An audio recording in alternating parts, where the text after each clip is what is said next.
exatamente agora essa transmissão, mas como eu estou aqui preparando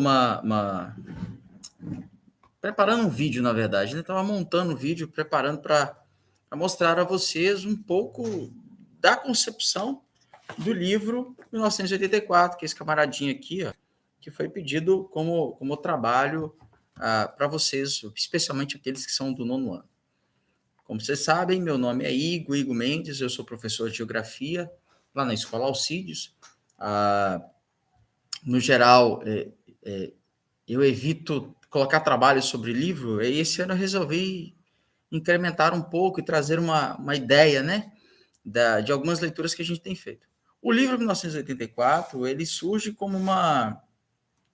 Na verdade, um dia eu estava preparando uma aula do 3º ano do ensino médio, e aí o autor do livro didático, sugeriu a questão do que é trago por esse autor, o George Orwell. Na verdade, não é o nome dele mesmo, né? Que eu imagino que todos vocês já saibam que, na verdade, isso é um pseudônimo, né? Do Eric Blair, acho que é isso que é o nome dele. Mas, enfim, é um livro que foi indicado pelos autores porque, na época, né, lá no início do ano, havia uma temática, principalmente se tratando da questão do quanto que a gente é livre, né, do quanto que a gente tem essa questão da liberdade. Daí surge a proposta do livro. Eu consegui o livro com um amigo meu, inclusive meu compadre Lucas. Muito obrigado, viu, Lucas, pelo empréstimo do livro. Está aqui até hoje.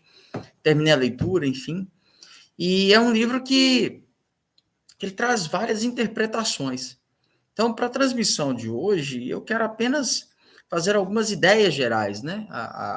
O que eu estou propondo aqui, na verdade, é só fazer uma exposição geral, inclusive,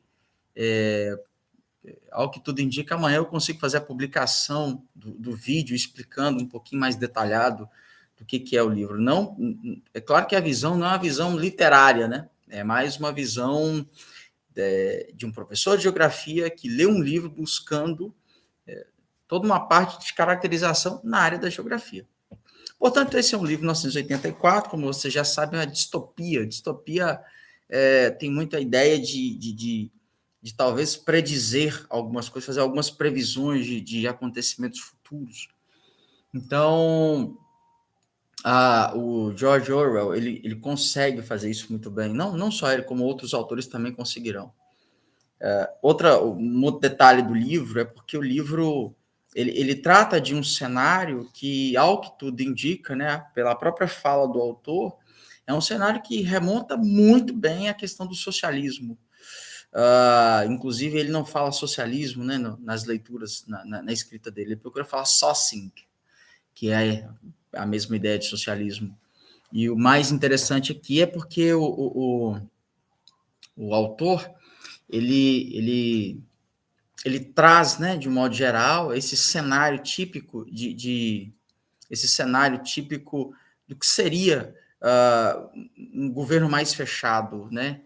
É claro que a gente poderia fazer outras leituras sobre o livro, sobre o que o autor propõe, inclusive. Não há dúvidas quanto a isso.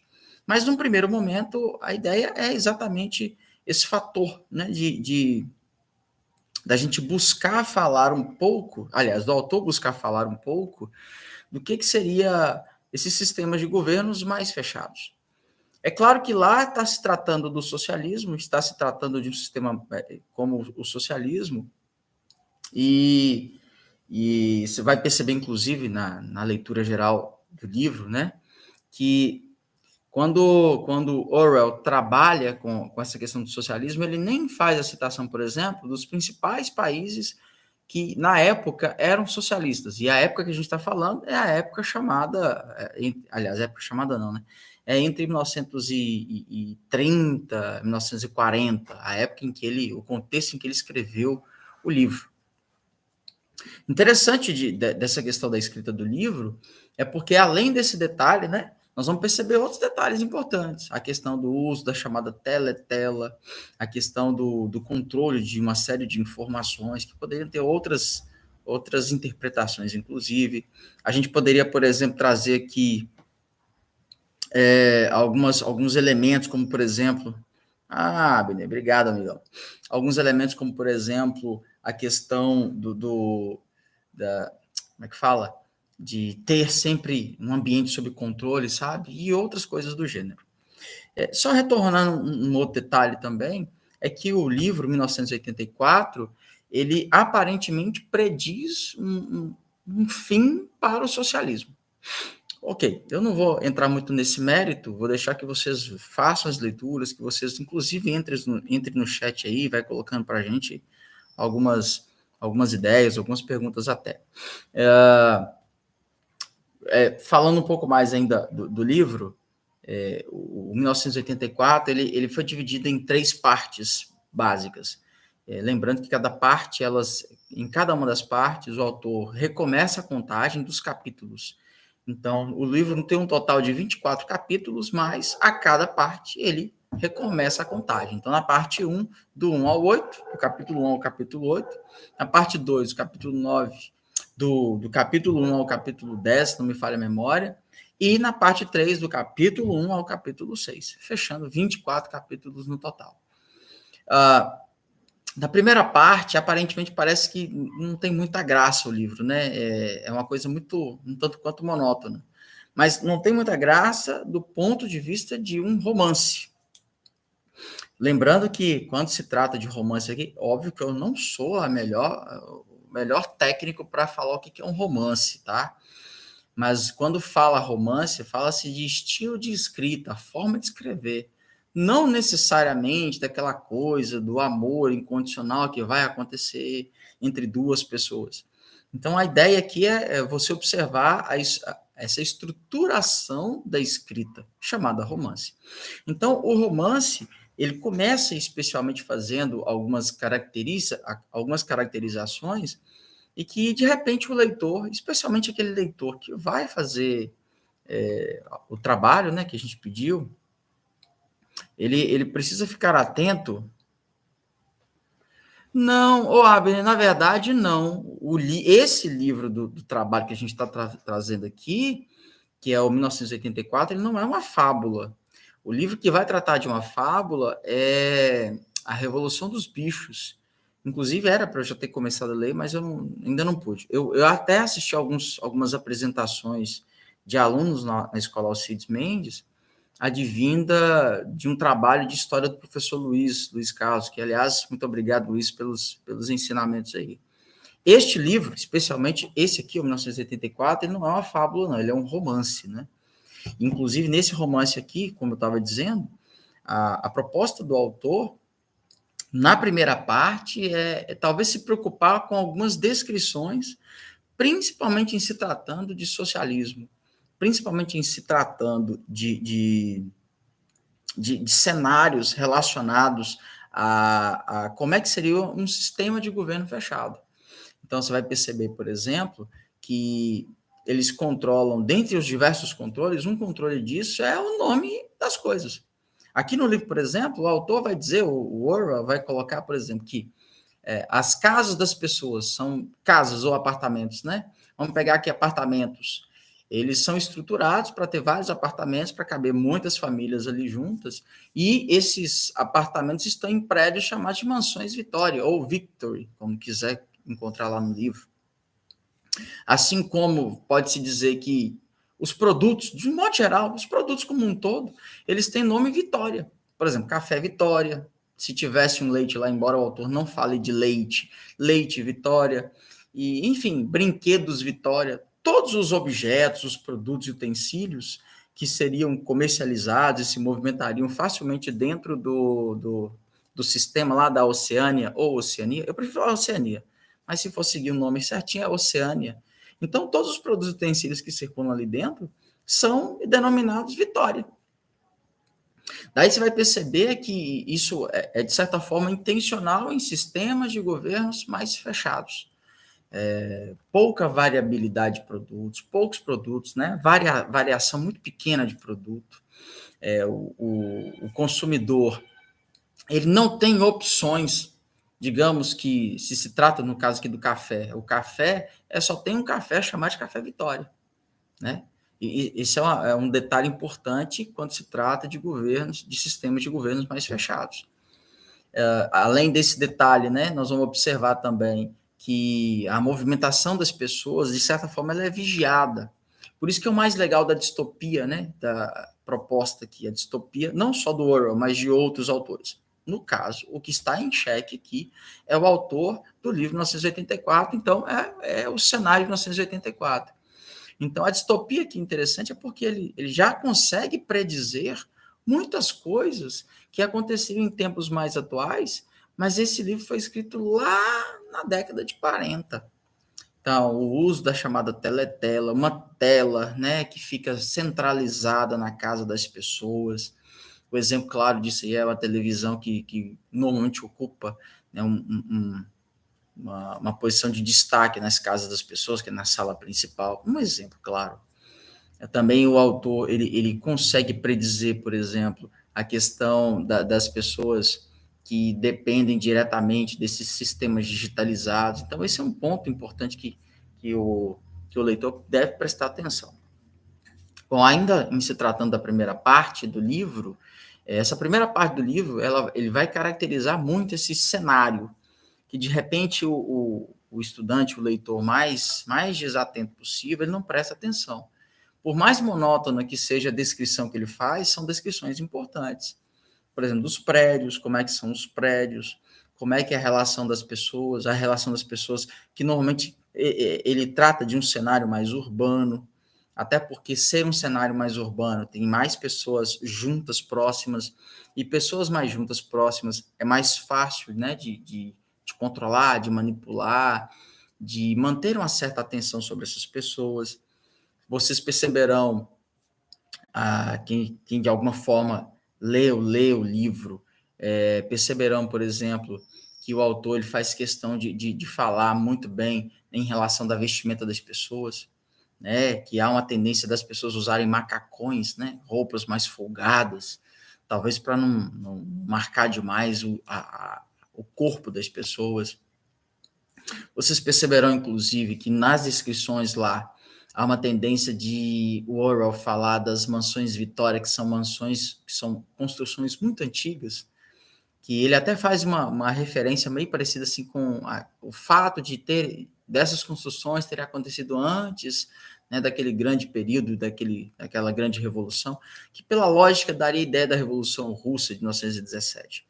Então, se é uma construção muito antiga, há uma tendência dessas construções elas precisarem de manutenções regulares, né? E como você vai perceber, num sistema fechado, especialmente para quem leu e sabe um pouco mais do socialismo, então perceberá que quando se trata de socialismo, trata-se também dos chamados planos quinquenais. E como o plano quinquenal ele elegia setores da sociedade para poder fazer investimentos, só que esses investimentos aconteciam regulares. E não eram em todos os setores ao mesmo tempo, era em um ou em outro setor. Então, isso quer dizer que, se no plano quinquenal daquele período tivesse acontecendo investimento na indústria bélica, então não se faria investimento na construção civil. Portanto, como tudo é centralizado no partido, inclusive o autor traz esse detalhe, esse ponto importante, do partido, né, da existência do partido, um partido central, vocês podem perceber, então, que esse partido ele não é rápido para poder fazer uma manutenção, um conserto. Então, volta e meia, né, nessa primeira parte do livro, o Winston, que é o personagem principal, ele vai estar numa situação em que ele vai precisar chamar, aliás, que uma vizinha o chamará para fazer um concerto na casa dessa vizinha, e aí o Winston vai lá para poder tentar fazer isso. Meio com medo, né? Porque tem algumas restrições aí que vão acontecer.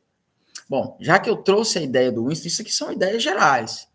Claro que para sobressair, o estudante, o leitor, tem que ler tudo mesmo. Então, outro detalhe aqui é o personagem central de todo o romance, que é o Winston. Incrivelmente, o autor ele distribui bem personagens principais, mas aquele que é o mais central de todos é o Winston. Inclusive, você vai perceber que o autor faz questão de caracterizar o Winston fisicamente falando da idade, falando da postura corporal, falando da questão da saúde do Winston, falando, por exemplo, como é que ele trabalha, no que ele trabalha, qual que é a função que ele exerce, lembrando que o partido ele é o grande empregador. Então, todo mundo que trabalha, e todo mundo trabalha, vai estar vinculado a esse grande partido. Outra coisa, né? A gente às vezes olha muito para uma crítica ao socialismo, mas ele também traz uma informação. O Winston, que é um personagem principal, e a Júlia, que é uma personagem coadjuvante, mas também poderia ocupar essa posição de principal aí, ó, eles recebem salários. Então, no socialismo, existe sim salário. É claro que esse salário ele tem aí um valor um pouquinho diferente, naquele valor exorbitante, né? Porque é um salário básico, até porque, como qualquer sistema econômico, precisará de dinheiro circulando para que ele possa funcionar. Então, o autor, o Orwell, faz questão de caracterizar muito bem cenários, prédios, inclusive o arcaísmo de prédios, ele faz questão de caracterizar assim, fisicamente esses espaços, então a paisagem também ele procura caracterizar, e caracteriza também os personagens principais. Dentre os personagens principais, eu vou citar 3 básicos aqui, que o primeiro deles é o Winston, porque a história toda transcorre em torno do Winston, e a Júlia também entra aqui, porque a Júlia ela vai ocupar um papel bem importante lá, especialmente na terceira parte do livro, e o O'Brien, que é talvez uma figura muito importante no partido, não é o presidente do partido, não é o primeiro-ministro do partido, mas é uma figura que ocupa um cargo de chefia, de grande importância no partido. Só para a gente caminhar para o final disso aqui, porque é só para a gente ir puxando algumas ideias, né? De repente, amanhã a gente faça novamente uma transmissão ao vivo sobre as ideias gerais do livro, mas você vai enxergar que o Winston é essa figura que ocupa a centralidade da proposta, né, do que o autor faz, porque o Winston, inclusive, trabalhando para o partido, o Winston acredita que ele não gosta do sistema, ele não gosta do partido, ele não gosta daquela maneira de agir, e ele é um subversivo nato, ele é um revolucionário nato, porém ele procura fazer colocar essas questões assim, né, num diário dele. Então, esse diário é meio que guardado às 7 chaves, né? Não pode ficar tão fácil assim. E a outra figura é a Júlia. A Júlia ela vai ocupar um papel muito importante, tá? Às vezes as pessoas acham que o mais importante no livro seja essa relação do Winston com a Júlia, mas na prática o livro ele vai trazer uma outra ideia muito mais bombástica, né? Lá mais para o final. Quem lê o capítulo 3 vai enxergar isso perfeitamente. Depois a gente brinca com isso. Eu faço questão de guardar isso para um próximo vídeo, para ver se vocês enxergam qual que é o papel dela na sequência desse processo. E o terceiro personagem, que é o O'Brien, que é essa figura que tem uma certa centralidade, especialmente na parte 3 do livro. Porque, para quem já leu o livro, por exemplo, vai enxergar lá que o O'Brien ele tem a função de começar a questionar o Winston depois da prisão. Note que na parte 2, já no capítulo 10, é onde acontece a prisão do Winston. Né? E na prisão do Winston vai entrar uma terceira e última parte, que é a parte que vai tratar, por exemplo, desse momento da prisão, da caracterização da prisão do Winston, e também por que o Winston é preso. Vai explicar isso. Não dá para a gente falar isso aqui agora. Você precisa ler o livro. Bom, então nós já temos 2 compromissos básicos aí a partir dessa ideia. É falar qual que é a função da Júlia daqui para frente, a função da Júlia, né? Da metade do livro para o final, e também o que o O'Brien faz dentro do livro, né, que também tem lá a sua importância, até dentro do que o livro tem como sua proposta. Certo disso, acreditando nesse detalhe todo, eu gostaria aqui, então, da gente caminhar para o final desse nosso primeiro videozinho aqui certinho, tá bom? E acreditando que vocês vão fazer aí a outra parte, né? Fazer a parte mais para o final, certinho? Agradeço a participação de todos, agradeço aí a presença de todos, lembrando que nós já marcamos aqui 2 compromissos, que é falar um pouco do que é a função da Júlia, a representação do que é a Júlia dentro do livro. Inclusive, quem pegar aí a edição da USP, da EdUSP, vai perceber que tem lá no final uma série de caracterizações. Nessa edição também, que é da Príncipes, né? Príncipes aqui, essa edição é uma edição que também traz algumas explicações, né, alguns detalhes lá no final. Vale a pena ler o apêndice também. E falando do O'Brien, que é o nosso próximo compromisso. Ok, pessoal? Forte abraço. Até a próxima.